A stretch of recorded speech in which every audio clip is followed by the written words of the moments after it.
Me volveré loco si no recibo una carta tuya esta noche. Escribía Napoleón a Josefina. 500 o 600 de las mujeres más bellas de Milán han buscado mis favores, pero yo solo puedo verte a ti, solo pienso en ti. Valoro la victoria solo porque te da placer. Qué feliz sería si pudiera verte desnuda, ver tus pequeños y firmes pechos blancos. Recuerda que nunca has conocido un amor como el mío. Durará lo mismo que mi vida. Sabes que nunca olvidaré tu pequeño bosque oscuro. 1000 besos en tus ojos, tus labios, tu lengua, en todas partes. Bonaparte ansiaba que su mujer se reuniera con él en Italia, pero Josefina se negaba a abandonar París. Pasaba mucho tiempo con un atildado teniente del ejército. Estaba engañando a Napoleón con un joven oficial infinitamente más seductor que él. No estaba enamorada de Bonaparte. Temía aburrirse en Italia porque en París disfrutaba de una vida con fiestas, una vida de lujo. A Paris, c'est une vie de fête, de luxe extraordinaire. Finalmente, tras miles de cartas de súplica de Bonaparte, Josefina partió hacia Italia desde París. Lloraba, escribió un testigo, como si se dirigiera a una cámara de tortura.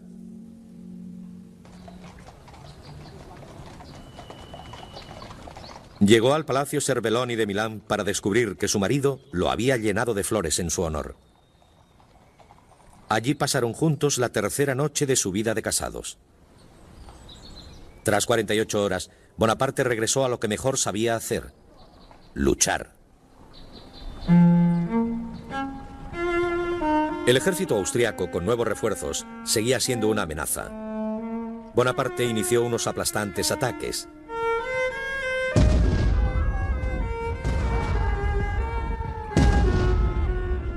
Terminaron en enero de 1797 en una batalla de 3 días en Rivoli, a 90 kilómetros al oeste de Venecia. Sus victorias en Italia comenzaron la leyenda de su invencibilidad, inmortalizada en una serie de pinturas románticas. Bonaparte no era solo un guerrero, también era un propagandista astuto. Desde sus primeros triunfos, Bonaparte entendió que no era suficiente con conseguir victorias. Usaba los cuadros para asegurarse de que sus victorias en Italia fueran conocidas en Francia.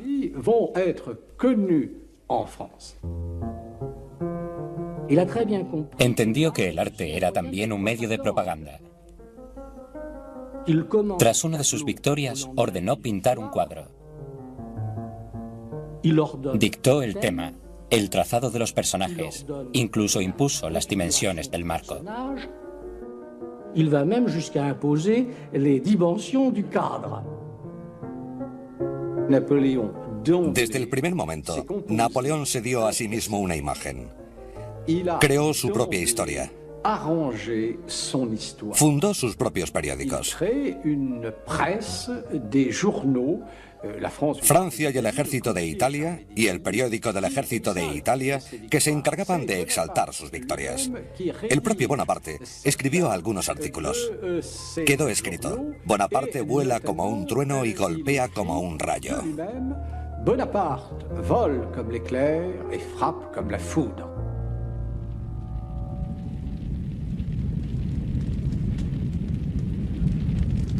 Mientras la fama de Napoleón aumentaba en Francia, se preparaba para su bienvenida en Italia. Cuando se encontró con la resistencia armada, ordenó que saquearan las ciudades, que quemaran las aldeas y que los rebeldes fueran asesinados. Muchos italianos empezaron a dudar del general, que decía luchar en nombre de la libertad, pero que enviaba carruajes de oro y plata a su gobierno de Francia, junto con algunos de los mayores tesoros del arte italiano. Obras de Miguel Ángel, Tiziano, Rafael, los 4 caballos de bronce de la Basílica de San Marcos de Venecia. Todo encontraría un lugar en un nuevo museo de París que más adelante recibiría el nombre de El Louvre.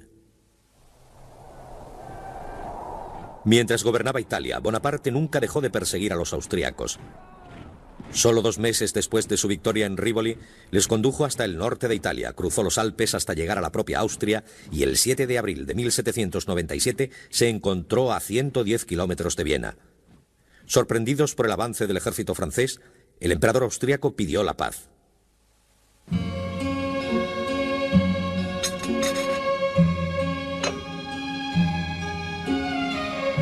El propio Bonaparte negoció con los diplomáticos austriacos. Quería Bélgica, el flanco izquierdo del Rin, y una nueva república que se aliara con Francia para hacerse con el norte de Italia. Cuando los austríacos se negaron a sus demandas, Napoleón se enfureció.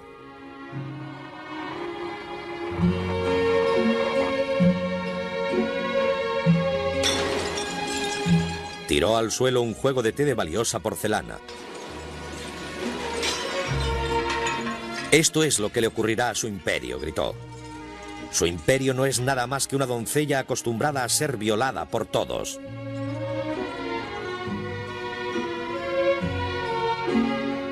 Bonaparte se había comportado como un loco, informó la delegación austriaca a Viena. Existen muchas leyendas sobre esto. Napoleón tenía un carácter fuerte, a veces con reacciones violentas.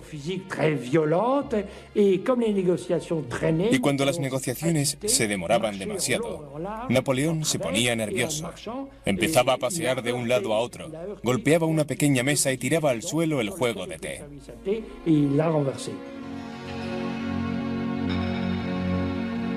Tanto si fue por su ira, su astucia o su diplomacia, Bonaparte consiguió lo que quería y dictó los términos del tratado sin instrucciones del gobierno de París.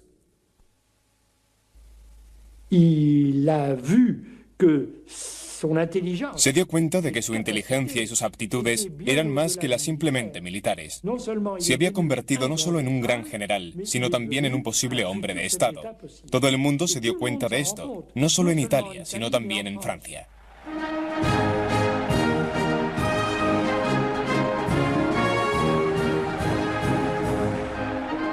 A finales de 1797, un Napoleón Bonaparte de 28 años regresaba a París para entregar al gobierno un tratado que llevaba una frágil paz al continente europeo. Ahora solo quedaba Gran Bretaña en guerra con Francia. En solo año y medio, había reunido a sus desanimados y harapientos soldados. Les había hecho marchar miles de kilómetros y había vencido al ejército austriaco sin perder una sola batalla. La gente ideó construcciones en su honor. Cada vez había más grabados sobre su figura.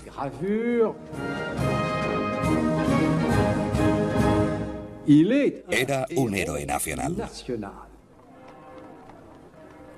Los franceses ansiaban tener un héroe, alguien que pusiera fin al caos político en el que se había convertido la República. Una interminable sucesión de gobiernos. Ahora vivían bajo uno nuevo, el Directorio. Un gobierno parlamentario inestable y frágil que no ofrecía demasiada confianza. Toda Francia volvió sus ojos hacia Bonaparte, dudando sobre cuál sería su siguiente paso. En privado llegó a decir: «Lo que he hecho hasta ahora no es nada. Esto solo es el principio del camino que debo recorrer. No puedo seguir obedeciendo. He probado el mandato y ya no puedo dejarlo». Pero Bonaparte esperaba. La fruta, le dijo a un ayudante de campo, todavía no está madura. El Directorio no era tan débil como parecía. En 1797, Bonaparte no podía organizar un golpe porque temía que quedara obsoleto y en el olvido. Así que tenía que buscar otra expedición que le permitiera demostrar su fuerza militar sin arriesgarse demasiado. De mettre en valeur ses qualités militaires sont trop risquées.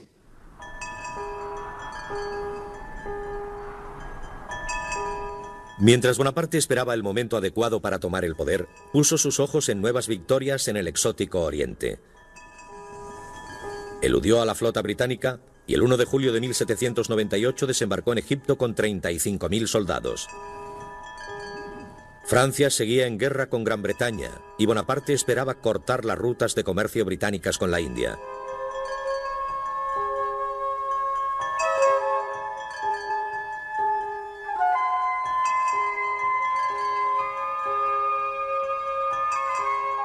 En 1798 Egipto seguía siendo una fuente de maravillas para los europeos. Las tiendas, abarrotadas de turcos y judíos, sirios y griegos. Los minaretes, desde donde sonaba la llamada de una religión extraña. Las esfinges, con la nariz rota, enterradas hasta el cuello en la arena.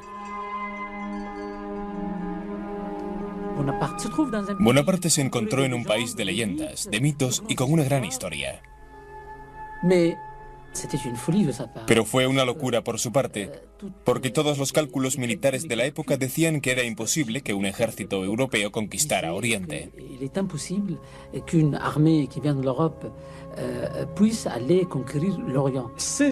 Era completamente absurdo. La expedición a Egipto fue probablemente la expedición más insensata de la historia de Francia.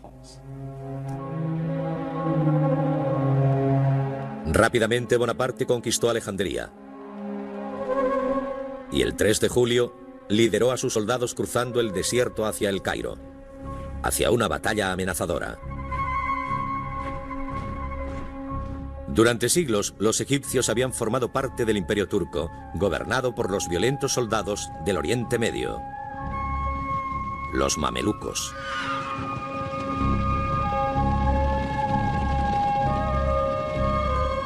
Con valentía, orgullo y crueldad, los mamelucos esperaron sin temor al ejército francés. Un príncipe mameluco les llamó burros. Les cortaré la cabeza, dijo, como a las sandías en los campos. No temían a Napoleón. Los mamelucos habían sido educados en los fieros principios de la valentía y la rivalidad. El miedo no formaba parte de su cultura. Tras una marcha de 2 semanas por el desierto, el ejército de Bonaparte divisó las pirámides. Y 10.000 mamelucos se lanzaron con sus caballos por la arena. «Soldados», dijo Bonaparte, «desde lo alto de las pirámides, 40 siglos nos contemplan».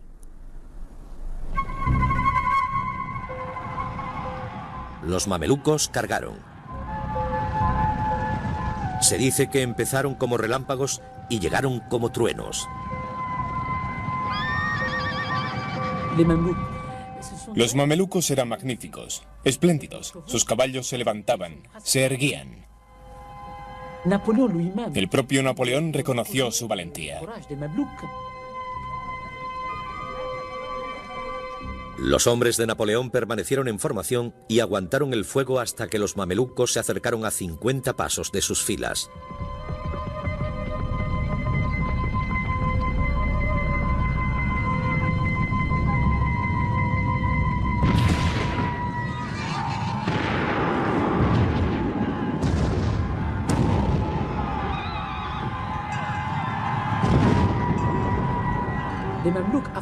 Los mamelucos se prepararon para luchar con caballos y sables, armas de la Edad Media. Fue un encuentro entre la Europa del futuro y el Egipto del pasado.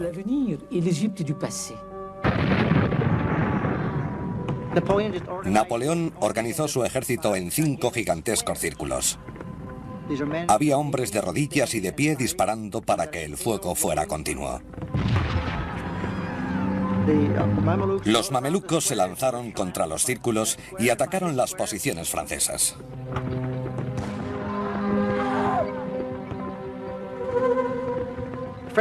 Los franceses perdieron a 30 hombres, los mamelucos probablemente a unos 5 o 6.000. La batalla de las pirámides terminó en 1 hora. 3 días después, Bonaparte entraba con su ejército en el Cairo. Estaba lleno de sueños, dijo. Me veía a mí mismo fundando una nueva religión, marchando hacia Asia, montado en un elefante con un turbante en la cabeza, y en mi mano el nuevo Corán.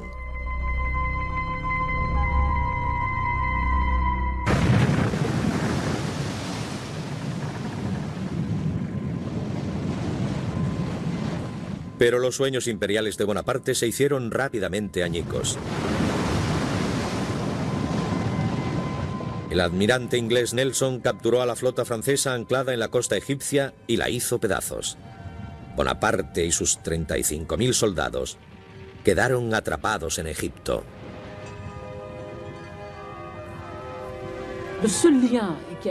El único vínculo que le unía a Francia eran sus barcos, su flota de barcos de guerra. No es difícil imaginar el desastre que fue para él. Se vio obligado a quedarse en Egipto y vivir con los egipcios, encontrar alimento y agua, e incluso encontrar munición para sus armas en Egipto. Vivir en Egipto.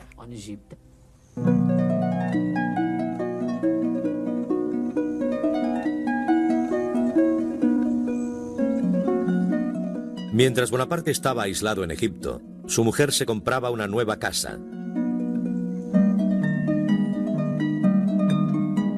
Una mansión a 9 kilómetros de París llamada Malmaison.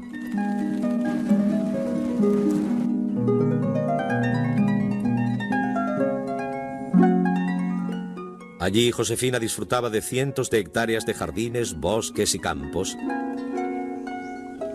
y la compañía de su amante. Cuando un ayudante de campo se atrevió a decirle la verdad a Bonaparte, el general quedó abatido. «Me he quitado el velo de los ojos», escribió a su hermano.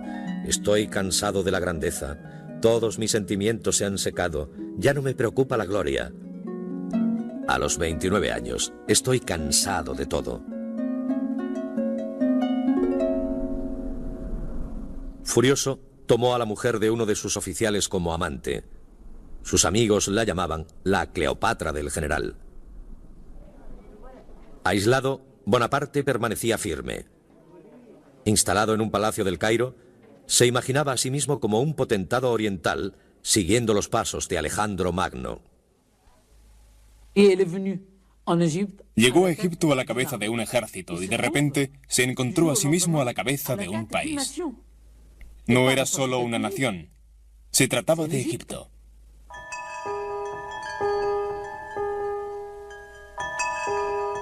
Egipto era un enigma para los europeos. Bonaparte vio la oportunidad de ser el primero en desvelar sus misterios. Junto a su ejército, se había llevado con él a un importante grupo de matemáticos, artistas, dibujantes de mapas e ingenieros. Pensaron en crear un documento monumental, una descripción de Egipto en 24 volúmenes de textos y dibujos.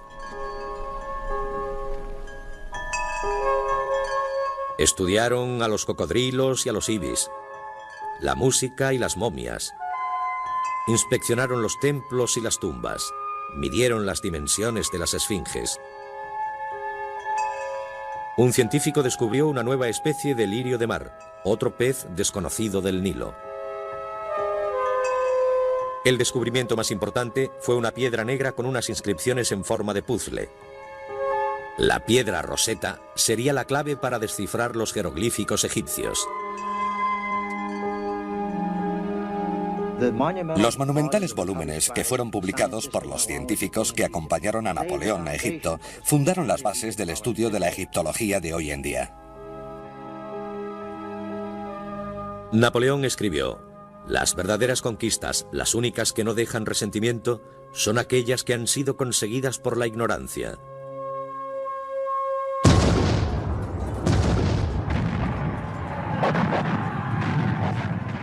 En febrero de 1799, Bonaparte llevó a 13.000 soldados hacia Siria. El sultán de Turquía había declarado la guerra a los infieles franceses y Bonaparte hizo la ofensiva. Después de una rápida victoria en Jaffa, asaltó Acre, donde se vio obligado a sitiar la ciudad fortificada. Fracaso tras fracaso, cobrándose las vidas de cientos de soldados franceses. Cientos de ellos cayeron por una plaga bubónica.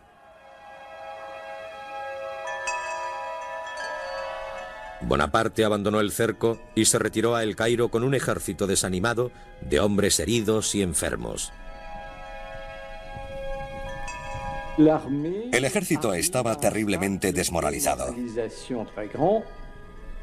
Empezaron a preguntarse qué hacían allí en Egipto. La República no estaba amenazada. Sus colegas estaban muriendo por las plagas, la disentería o en combate contra un decidido enemigo.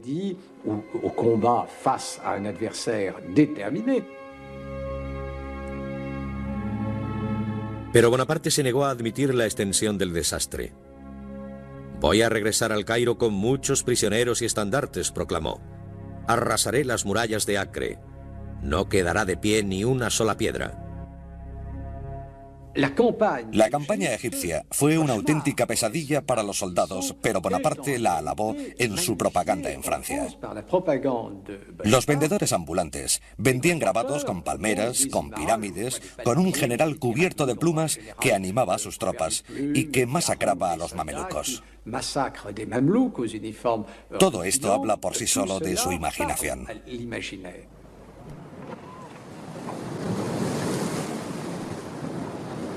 El 23 de agosto de 1799, Bonaparte inició en secreto el regreso a Francia, abandonando a más de 30.000 soldados con poco más que un mensaje apologético.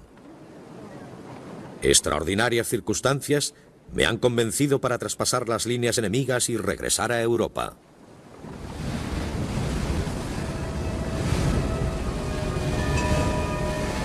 Francia volvía a estar en guerra con Austria, Inglaterra y Rusia.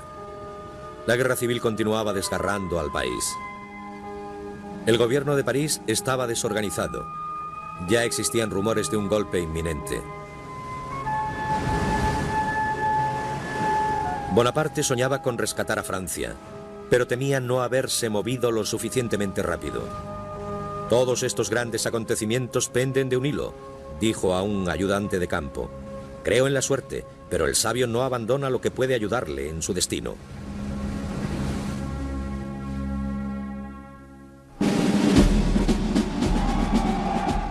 El 9 de octubre de 1799 desembarcó en Francia y se encontró aclamado por una multitud. La campaña en Egipto, un desastre militar, había resultado un triunfo gracias a la propaganda. ¿Qué se veía en los teatros? La campaña de Egipto, la victoria de las pirámides. Cuando él llegó, se le consideró el hombre del momento. Su ingenio consistió en llegar a Francia y decir: necesitáis un salvador, y aquí estoy yo. Los franceses creyeron que Napoleón estaba destinado a realizar grandes cosas. En todos los grabados de la época se podían ver las dos fragatas que trajeron a Napoleón desde Egipto, y sobre la primera fragata, una estrella. El propio Napoleón se convenció de que estaba destinado a hacer grandes cosas. Se lo creyó de manera firme, casi de forma fantasiosa. El 16 de octubre Bonaparte llegaba a París. Primero, quiso saldar cuentas con Josefina. Con el incremento de su fama y poder, la dinámica entre el soldado poco experimentado y la sofisticada mujer de la sociedad había cambiado. Bonaparte estaba decidido a divorciarse de su mujer. Regresó a casa, se encerró en su habitación y se negó incluso a verla. «Nunca la perdonaré», decía. «Nunca». Pero Josefina estaba decidida a hacerle volver con ella. Subió las escaleras hasta su habitación y le rogó que la dejara entrar. Bonaparte se tapó los oídos. No quería escucharla. Ella aporreó la puerta y gritó: «Solo te he amado a ti». Pero Bonaparte no dejaba de decir no.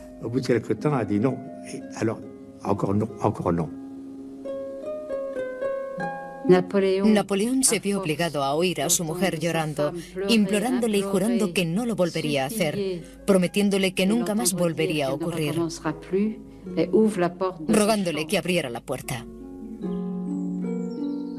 Cuando amaneció, Bonaparte se había enternecido. El amanecer descubrió a la pareja abrazada.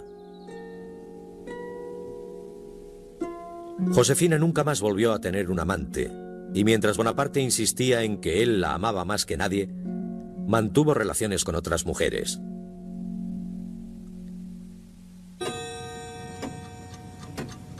Menos de una semana después de regresar a Francia, Bonaparte vio que era el momento de actuar. Deliberando solemnemente en el Palacio de Luxemburgo, el directorio estaba a punto de disolverse. La deuda de los 8 años de guerra se incrementaba, la evasión de divisas estaba incontrolada, los bandidos vagaban por las carreteras. El gobierno parecía impotente, había proyectos para derrocarlo. A medida que la crisis maduraba, Bonaparte decidió encontrar una manera de hacerse con el poder. Su momento, como él bien sabía, había llegado. Se alió con uno de los conspiradores, un miembro del directorio, Emmanuel Sieyès, que necesitaba el apoyo del joven y famoso general. El golpe del plan de Sieyès era un golpe parlamentario, un golpe político. Sieyès estaba al cargo y solo usaría la fuerza si algo salía mal. Se suponía que el general Bonaparte solo tenía un papel de apoyo en este golpe.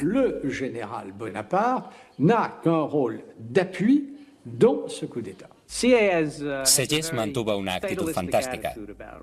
Se dio cuenta de que el general Bonaparte era absolutamente necesario para el éxito de la operación, pero rápidamente empezó a pensar que Bonaparte podía convertirse en el rabo que persigue al perro.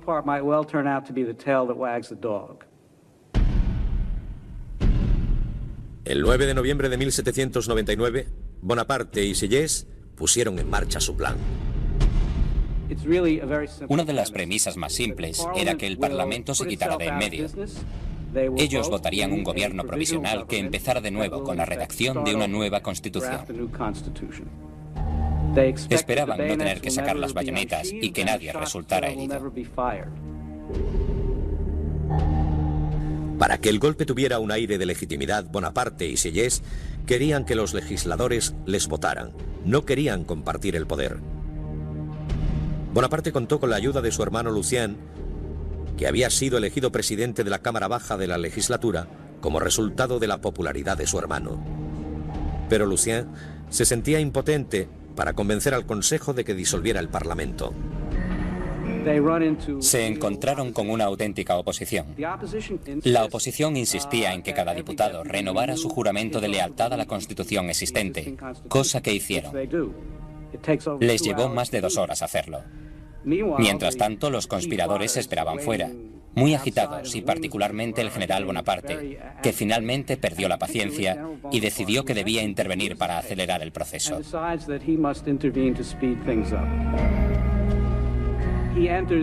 Entró en la Cámara Legislativa, lo cual está completamente en contra de la ley. El cuerpo legislativo tenía prohibida la entrada a cualquier figura militar. Y lo que se encontró allí le enfureció. Los miembros de la Asamblea vieron las bayonetas por el pasillo principal y a Bonaparte. Empezaron a gritar y llorar y a pedir que le apresaran porque intentaba hacerse con el control del gobierno.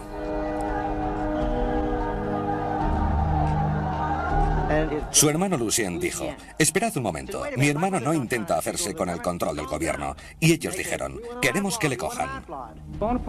Bonaparte no se dirigió en ningún momento a los parlamentarios. Se sentía presionado por los granaderos que habían entrado con él y estaba muy afectado por lo que estaba ocurriendo.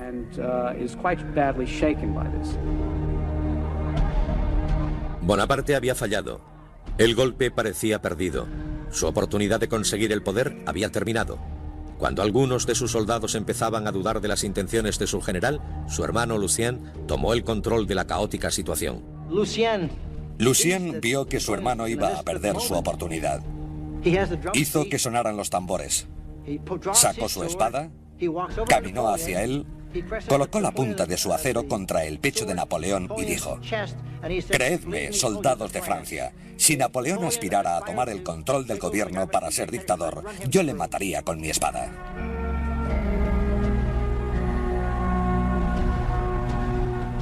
Los soldados asaltaron la asamblea.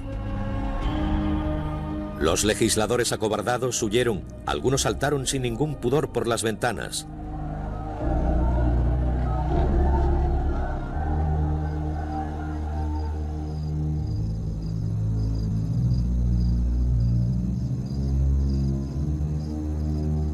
A las 2 de la mañana, un pequeño grupo del Consejo se reunió con los conspiradores y votó una ley para un nuevo gobierno provisional con 3 consejeros provisionales a la cabeza.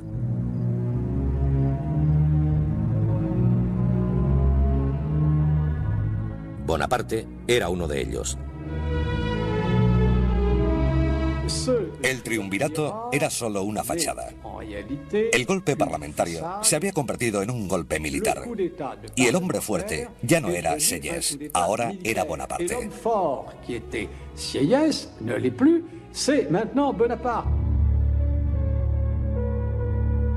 En las siguientes semanas, Bonaparte se mostró más hábil que los otros consejeros. Reescribió la Constitución y le hicieron cabeza del Estado con el título de primer cónsul.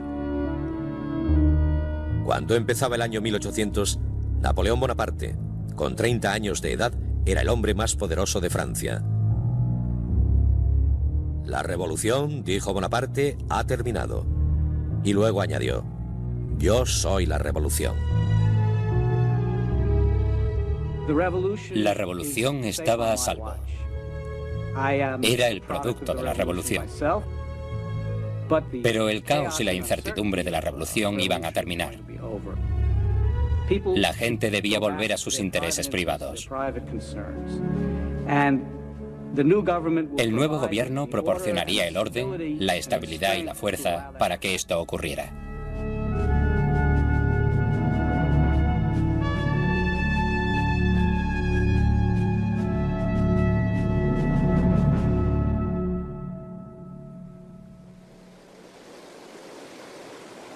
La guerra había catapultado a Bonaparte al poder. La misma guerra le ayudaría a asegurarlo. Francia seguía en guerra con Gran Bretaña y Austria. Bonaparte concibió un atrevido plan para capturar a los austríacos por sorpresa. En la primavera de 1800 se llevó a sus soldados a los Alpes. 40.000 artilleros cruzaron los campos cubiertos de hielo y nieve hacia el paso del Gran San Bernardo. Desde el general cartaginés Aníbal, no había habido un ejército que intentara una ofensiva tan descabellada. Eran 3.200 metros de altura. Usaban sus rifles para cavar la corteza de los pinos y hacer una especie de canoa. Así pudieron cruzar las montañas.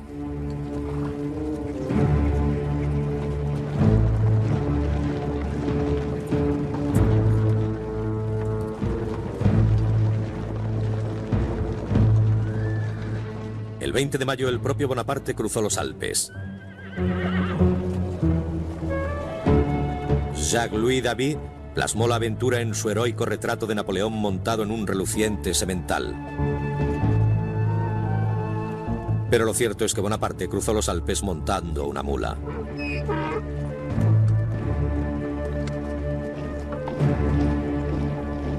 El general y su ejército tardaron 6 días en cruzar las montañas. La mañana del 14 de junio se enfrentó a los austríacos en Marengo, a tan solo 70 kilómetros de Milán.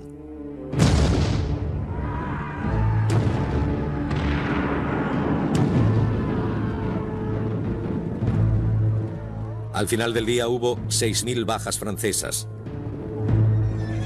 Pero las pérdidas de los austríacos, entre muertos y heridos, se duplicaron. Los franceses habían ganado. Mi poder depende de mi gloria, dijo Bonaparte. Y mi gloria depende de mis victorias.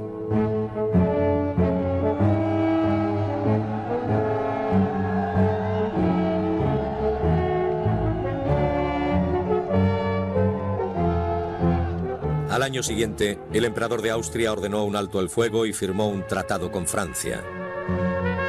Gran Bretaña le siguió un año después. Por primera vez en 10 años, toda Europa estaba en paz. Bonaparte había estado en el poder solo 6 meses, y la gente de Francia había vivido otros regímenes políticos que solo habían durado un año.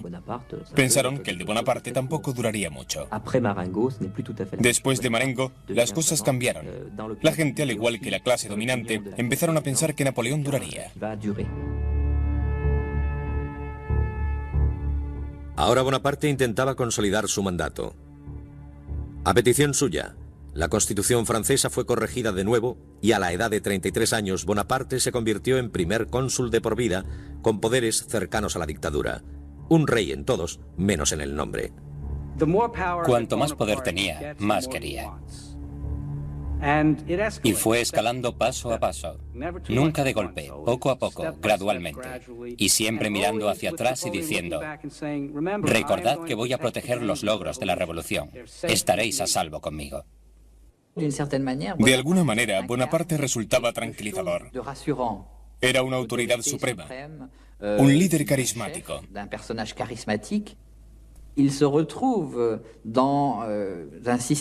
Su sistema de gobierno era más tranquilizador para la época que una democracia.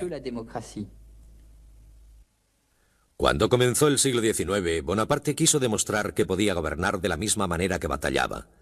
Un recién nacido gobierno, le dijo a su secretario, debe deslumbrar y asombrar.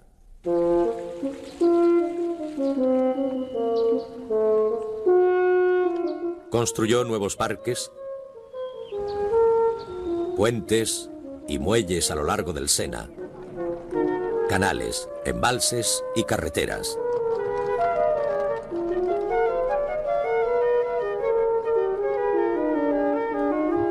Haría de París, como él mismo dijo, la ciudad más bella que haya existido nunca.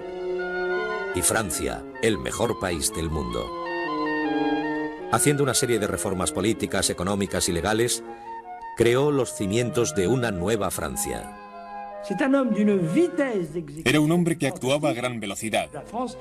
Francia iba a estar irreconocible en los siguientes 2 años. Cuando tomó el poder de Francia, ya tenía la idea de lo que debía ser un país moderno. Toda la sociedad francesa se mantuvo bajo su mirada. Instauró un fuerte gobierno centralizado y una burocracia estrechamente estructurada.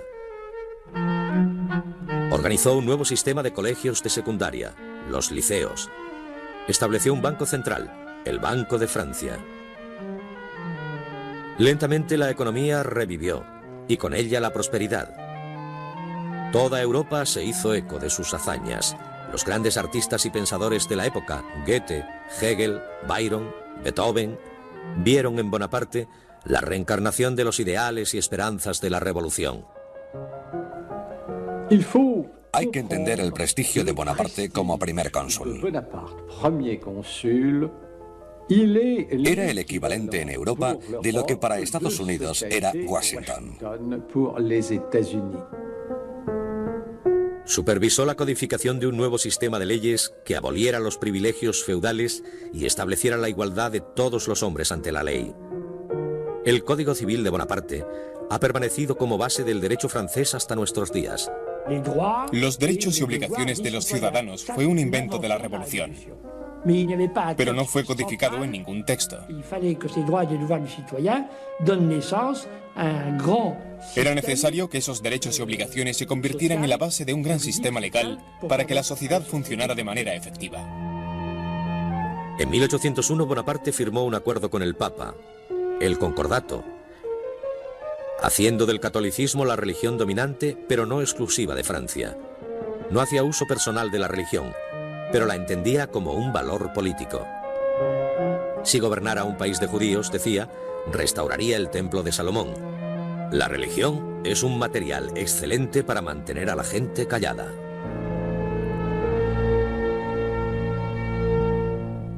Bonaparte gobernó con mano firme. Para recompensar a los hombres por sus logros, creó una marca de estima, la Legión de Honor. Mi lema siempre ha sido, decía, una carrera abierta a todos los talentos sin distinciones de nacimiento. Creía en la igualdad. Un hombre debía tener la oportunidad de ascender sobre la base de sus aptitudes, tal y como él había hecho. Pero no tenía paciencia con los que demandaban libertad. Gobernó con mano de hierro, aplastando a todo aquel que se atreviera a hablar en su contra, convirtiendo en una farsa el Parlamento y las libres elecciones. Napoleón creía en un gobierno para la gente, pero no por la gente. Llevó a Francia a lo que probablemente demandaba en aquella época: que era una monarquía amistosa, una monarquía benevolente, o al menos que diera la apariencia de serlo.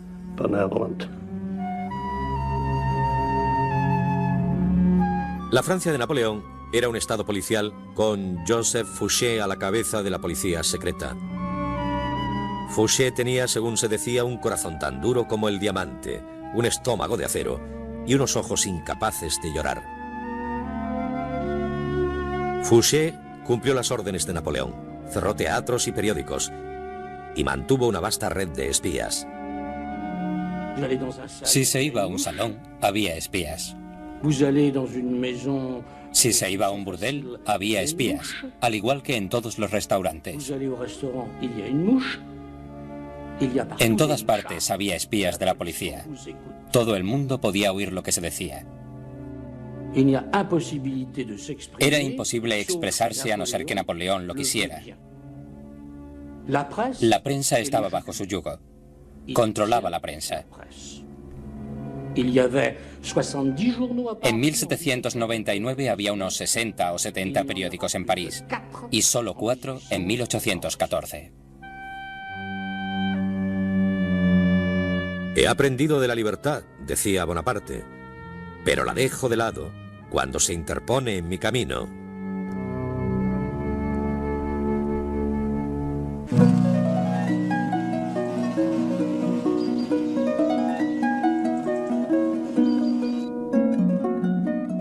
Mientras Bonaparte gobernaba Francia, Josefina asumía con orgullo su papel de primera dama.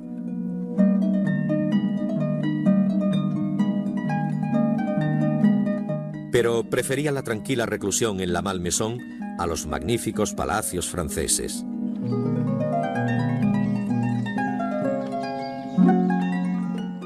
En deferencia a su mujer, Bonaparte hizo que la Malmaison se convirtiera en sede del Parlamento en verano. Trabajaba 7 días a la semana, a menudo 18 horas al día, mes tras mes, pero si había algún sitio en el que relajarse, ese era en la Malmaison con Josefina. Era el paraíso de paz de Napoleón, donde siempre podía encontrar tranquilidad y silencio. Y Josefina siempre estaba allí, preparada para servirle. Era amable y gentil con él, lo cual era muy importante para Napoleón. Era lo contrario a él.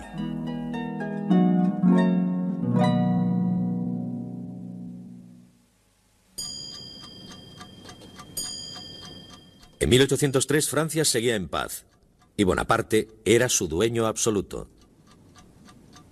Cuando miraba sus fronteras, el único país al que podía temer era a Gran Bretaña. Gran Bretaña, con la mejor marina del mundo, inmensamente rica. Francia e Inglaterra habían firmado un tratado de paz, pero nadie esperaba que durara mucho tiempo. Incluso antes de que se firmara el tratado, un observador dijo: paz en una semana, guerra en un mes. Inglaterra, siempre Inglaterra. Siempre había habido un profundo antagonismo entre el mar y la tierra, entre la fuerza del continente representada por Napoleón y la fuerza del mar y el comercio internacional representada por Inglaterra. Era inevitable que surgiera una guerra entre ambos países. El tratado no fue tal, fue una tregua. Seguía habiendo dos grandes potencias con desigualdades entre ellas, luchando por la influencia, por la supremacía, pero en aquel momento habían llegado a un punto muerto. El 18 de mayo de 1803, cuando Gran Bretaña declaró la guerra a Francia, pocos fueron los sorprendidos.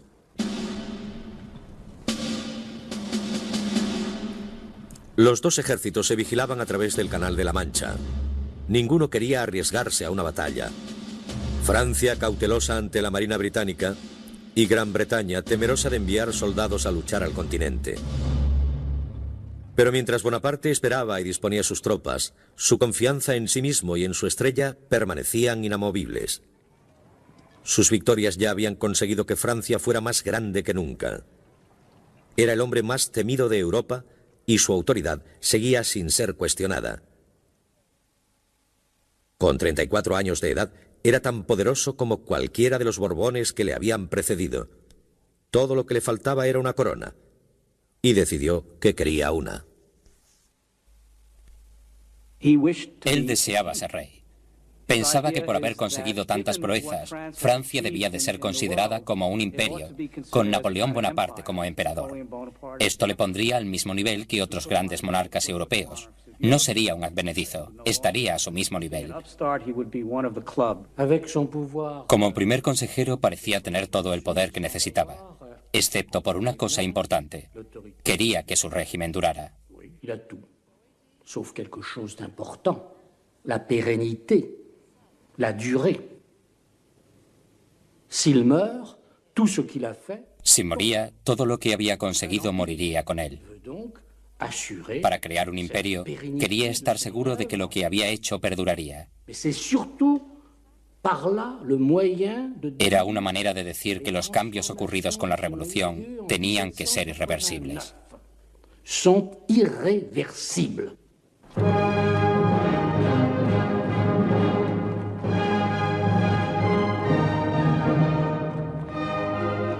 El 2 de diciembre de 1804, la procesión imperial se abría paso hacia París.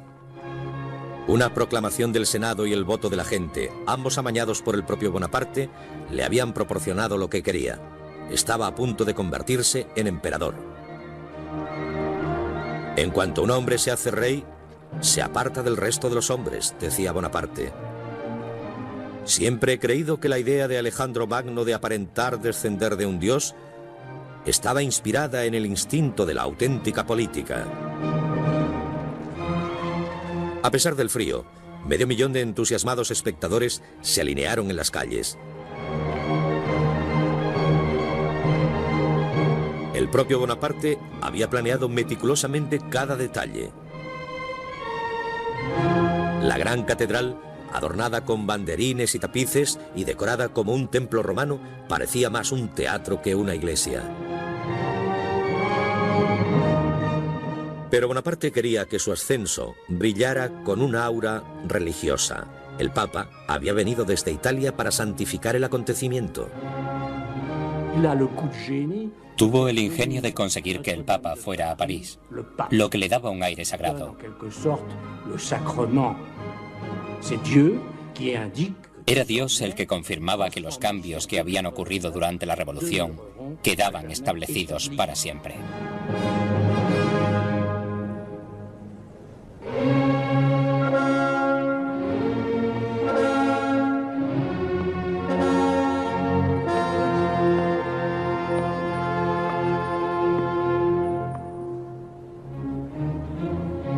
Lentamente Bonaparte y Josefina recorrieron el camino hacia los dos tronos que les aguardaban.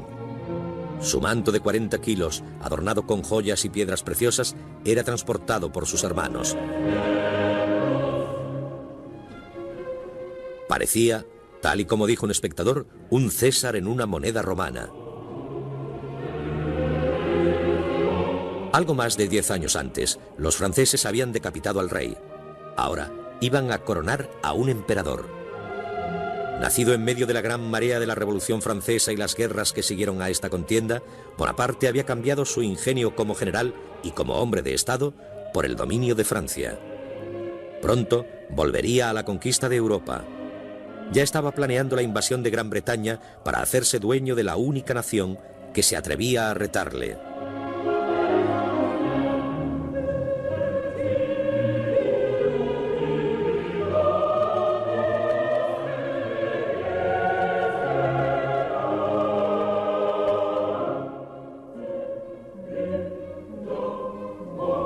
Bonaparte alzó la corona imperial con seguridad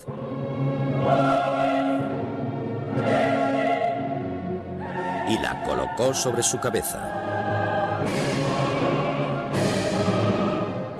Entonces se dirigió hacia Josefina y la coronó su emperatriz.